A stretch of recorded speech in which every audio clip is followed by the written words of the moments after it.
Salut Jean-Pierre pour une autre vidéo. Tout ça va pouvoir s'appliquer à toute douleur qui est, démontrons-le, sous le pied, tendon d'Achille, donc, désolé, tendon d'Achille, même le mollet, la douleur aux muscles tibiaux, douleur devant la cheville. Toutes ces douleurs, c'est un résultat des différentes forces mécaniques, des différents muscles qui tirent de tous les côtés dans le bas de la jambe. Donc, tous les muscles qui sont à partir du genou en descendant et en dessous du pied. Donc, on soigne toute cette région-là avec cet exercice-là. Donc, je donne plusieurs actions ici. Bien, utilisez celles-là qui vous font. Donc, essayez-les toutes. Puis celles qui font mal pendant que vous le faites, si c'est un point de pression avec une balle, avec un bâton, bien, appliquez-les. Parce que si ça fait mal pendant que vous le faites, c'est que vous en avez besoin. C'est que le muscle a besoin de ce genre de traitement-là. Donc, toute action thérapeutique doit apporter un minimum d'inconfort, sinon vous n'êtes pas en train de changer la situation. OK, donc, je tasse le banc ici. On va commencer par quoi? On va commencer par des types de balles qu'on peut utiliser pour masser sous le pied. Si j'ai une balle de lacrosse, c'est une balle assez dure, mais qui a un extérieur en rubber un peu. On a un peu le même type de balle ici. C'est une balle de baseball d'enfant, mais qui est plus molle. On a une véritable balle de baseball qui est tout aussi dure que la balle de lacrosse, qui est celle-là. La balle de baseball, c'est celle-là.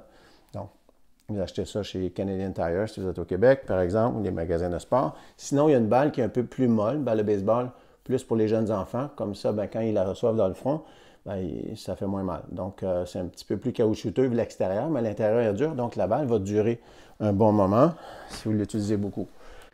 Donc, on voit mon pied en ce moment. Donc, on va mettre le talon au sol, puis on va faire la pointe de pression. Donc, je transfère mon poids de corps sur la balle, puis là, je vais faire des micro-mouvements, sinon seulement des points de pression. On essaie de laisser une force dans la jambe pour appuyer ce côté-là. Donc, ça c'est si on veut masser la partie à partir du milieu du pied vers l'avant, vers les orteils. Sinon, vers l'arrière du pied, vers le talon. On va mettre les orteils au sol, il y a une stabilité, puis on va faire transfert de poids sur la balle. Donc, cette balle-là est plus molle. Moi, je sens rien en ce moment. Si je prends la balle lacrosse, par exemple, là, je vais sentir plus de sensibilité. Donc, pour moi qui a, par exemple, le syndrome de la jambe sans repos, quand j'utilise ces points de pression-là, ça calme les symptômes, ça tue les symptômes.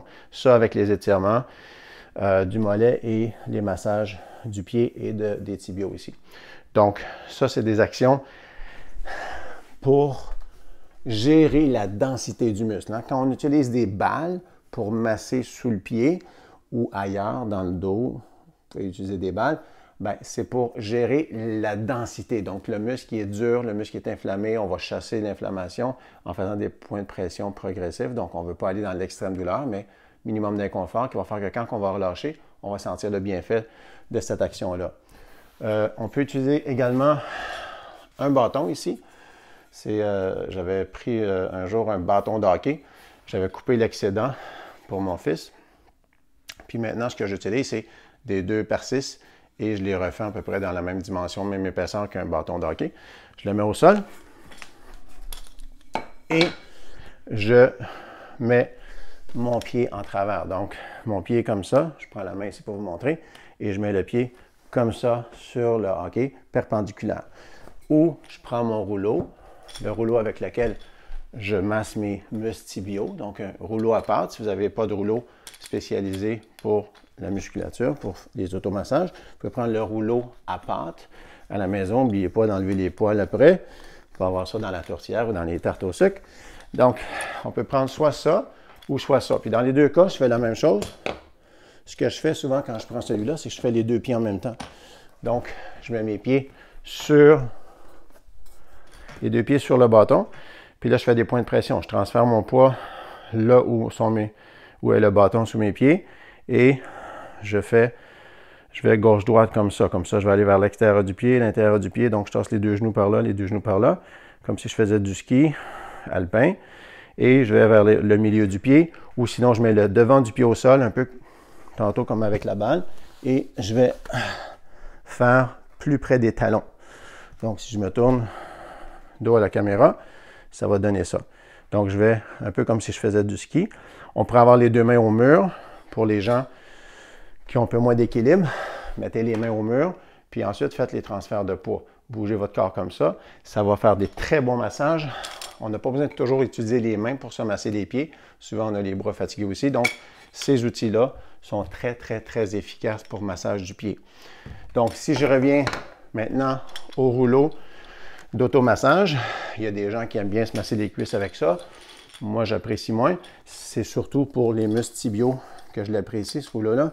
Tout l'extérieur de la jambe ici et le devant, le muscle tibia. Pas l'os, on va en diagonale. Comme vous voyez, je ne suis pas perpendiculaire comme ça en antérieur du tibia. Ça ferait trop mal, c'est sur l'os. Puis l'os, on n'a pas besoin de le masser directement.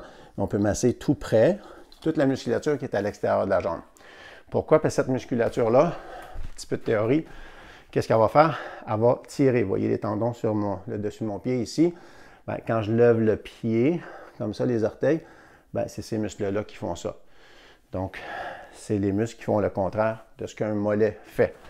Donc, pour garder le confort du pied, on doit assurer le bon état de la musculature à l'extérieur du tibia et devant le tibia et celle du mollet également. Question de poursuivre. On pourrait aussi très bien masser le pied avec les mains, pour ceux qui ont pas mal au bras ou au poignet. C'est sûr qu'on fait un travail un peu plus ponctuel. On est capable d'aller chercher des zones un peu plus précises, puis le toucher de nos propres mains sur nos pieds, ça fait grand bien. Hein? Souvent, moi, je commence avec les accessoires que je vous ai montrés, les balles, les bâtons, etc. Mais je vais faire un peu de fine-tuning, un peu de trucs plus précis avec les mains comme ça. Je vais aller chercher le tibia devant, donc je plante mes bouts de doigts sur mes tibias, puis je fais des flexions-extensions comme ça du pied, qui va faire beaucoup de bien. Je fais différents spots. Je vais là où c'est plus sensible, où je sens qu'il y a une sensibilité ou un petit peu de douleur, parce que c'est là que ça va rapporter le plus. Puis, je finis comme ça avec tout mon mollet. Je peux même faire le mollet directement. Je peux laisser mon pied contre le lit plutôt que sur mon autre jambe. Ça me donne un peu plus de stabilité quand j'écarte la jambe du lit comme ça. En ce moment, j'utilise ma table de massage. Donc, on peut aller pousser avec les pouces, donc derrière le mollet également. Tout ça va faire le relâchement. Hein. La santé de toute votre jambe est très, très importante pour le restant du corps, hein, pour le bassin, pour le bas du dos. 90% ou 85% minimum des douleurs lombaires viennent principalement des jambes et du bassin. Donc, quand vous prenez soin de ça, vous prenez aussi soin de votre bas du dos, de votre bassin, etc. Hein, parce qu'on vit sur Terre, la gravité nous connecte à la Terre, ce sont nos pieds, les jambes qui nous retiennent, hein, qui nous permettent de gérer la gravité. Bien, c'est sûr que s'ils ne sont pas en bon état, le restant du corps peut écoper pour ça. Un étirement qui est très important. Vous savez que le dessous de votre pied ici, tout ce qui est en dessous du pied, qui connecte au talon, tendon d'Achille, mollet, connecte également à toute la chaîne arrière de la jambe qui vient jusqu'à l'os fessier, qu'on appelle l'ischyon, hein, l'os des fesses, là où on use nos jeans. Donc, un étirement qui est très important, qui est très peu connu. Pour ma part, c'est moi qui l'ai créé, mais il y a peut-être d'autres qui l'utilisent également. Donc, je laisse mon bassin comme ça. Je suis assis sur le bord du lit le plus possible en appui sur le lit, hein, pour pas que toute la poids de mon corps soit sur cette jambe-là à l'extérieur. Cette jambe-là, je la propulse vers l'arrière. Donc, je mets les orteils au sol, le dessous des orteils, puis je vais essayer de pousser mon talon vers là, hein, pour donner un peu de stabilité. Ce qui arrive avec la jambe qui est sur le lit ou sur le bras d'un divan ou une table à pique-nique, comme vous voudrez selon la situation, vous poussez le genou vers le sol, et vers la table, naturellement, ou le lit, puis on pousse l'autre genou. Donc, les deux genoux poussent vers l'arrière. Celle-là contre la table, celui-là vers l'arrière, comme ça. Je tiens mon corps très fort parce que je ne veux pas me faire à semblant que je suis flexible en allant toucher comme ça. Ce n'est pas ça l'objectif. L'objectif, c'est de garder la jambe forte poussant là. Si c'est trop intense déjà l'étirement là, je ne suis pas obligé de tirer les orteils. Je peux laisser les orteils tranquilles. Donc, je pousse le talon là, je pousse le genou ici. Main opposée sur cette jambe-là. Stabilité avec l'autre main qui est à côté là. Puis là, je garde le dos très fort. Puis si je veux en chercher plus, d'étirement derrière la cuisse de la jambe qui est sur le lit, sur la surface où j'ai la jambe, ben, je vais pousser l'os de la fesse vers l'arrière. Puis je pourrais même tirer les orteils comme ça, mais sans m'aider avec les mains, juste pour connecter toute la chaîne arrière de la jambe. Très, très important pour la santé de votre bas du dos, de vos pieds, de vos mollets, de toute votre jambe en fait, cet étirement-là.